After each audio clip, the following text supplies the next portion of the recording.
Olá, amigos queridos! Que bom que vocês estão por aqui, que bom que vocês apertaram o play. E a gente está aqui continuando na nossa série, no livro A Família em Meia Tormenta, Como a Cruz Redefine o Lar, do Dr. Russell Moore.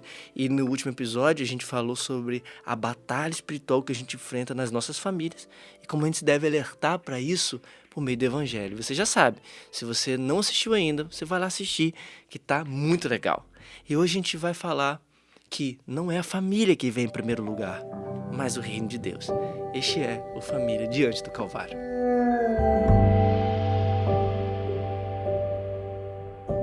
Quando se pensa no cristianismo, em muitos lugares, uma das primeiras associações que é feita, é com a família. Os cristãos são vistos como os defensores da família. Os slogans de muitas igrejas são uma igreja de famílias. E muitos cristãos, especialmente nos últimos anos, têm construído uma identidade em cima de uma família com valores cristãos. A igreja precisa, sim, oferecer uma visão diferente, especialmente quando a cultura promove valores como promiscuidade sexual, confusão de gêneros, divórcio. E a missão da igreja é articular uma visão de família que contraste com esses valores, enquanto oferece suporte prático para as questões familiares, para os relacionamentos, para a criação de filhos. Isso é, em parte, positivo e necessário para uma igreja que busca cumprir sua missão. Mas existem perigos aí, porque isso pode levar a uma ênfase desproporcional na família, às vezes transformando a família em um ídolo. E para discipular as pessoas, é essencial ensinar as pessoas a se afastar dos ídolos.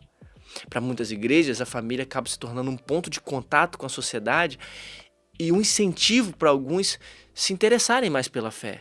Quando eles descobrem que a igreja tem um ministério jovem muito bom, ou uma escola dominical que as crianças gostam muito, eles vão permanecer. A igreja pode até não pregar o evangelho, mas se oferecer coisas boas à família, então a gente pensa que ali é um bom lugar. E é importante ensinar os valores familiares e a fé em Jesus dentro da igreja, reconhecendo até que a família pode ser uma poderosa ferramenta de Deus para despertar a fé e ok. Muitas pessoas encontram Cristo através do testemunho dos familiares, a mãe que orou, a avó que criou os filhos.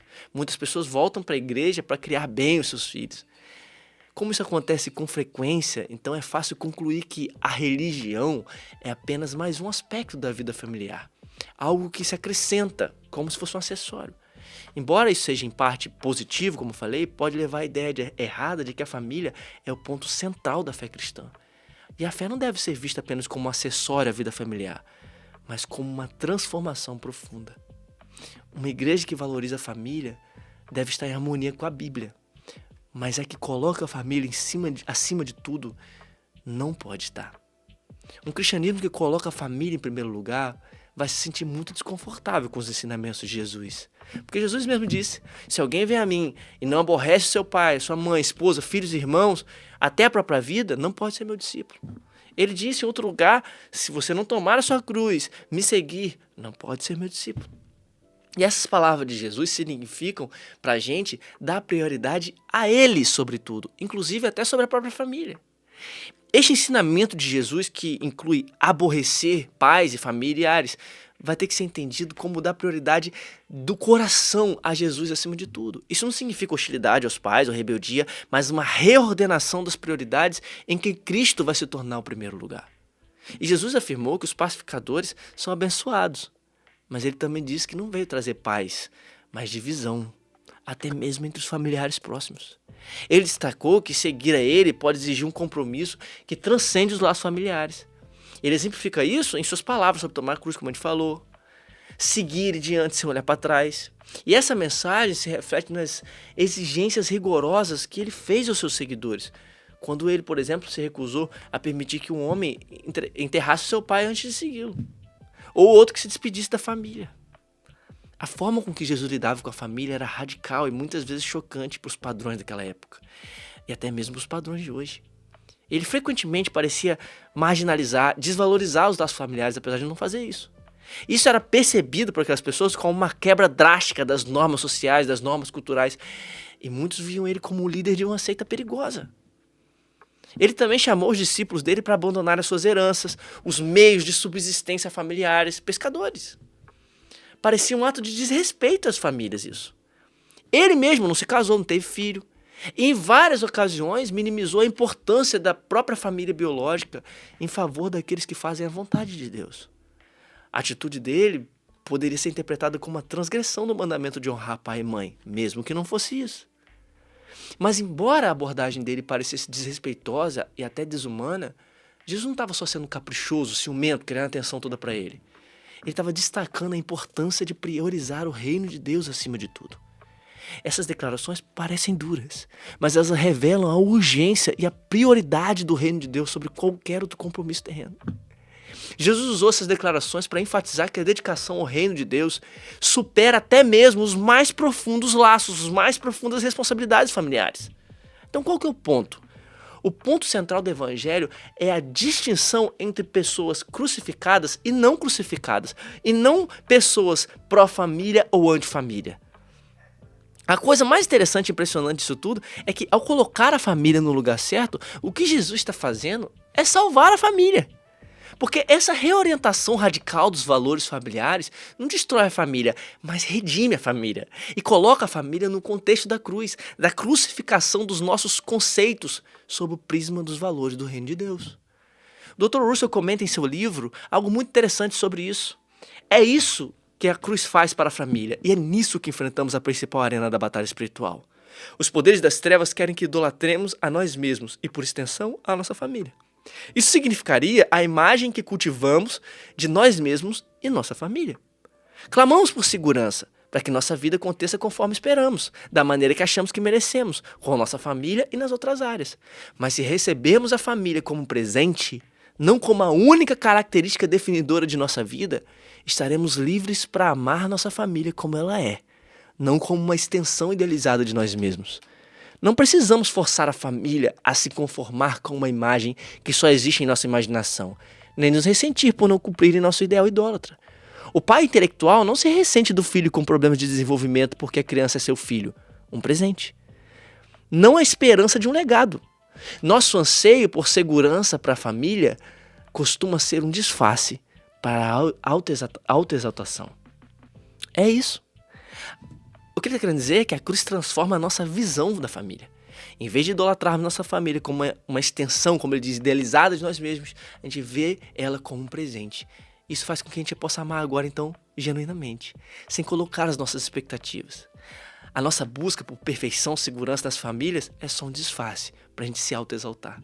E a cruz vai chamar a gente para abandonar essa idolatria e amar a nossa família de forma autêntica.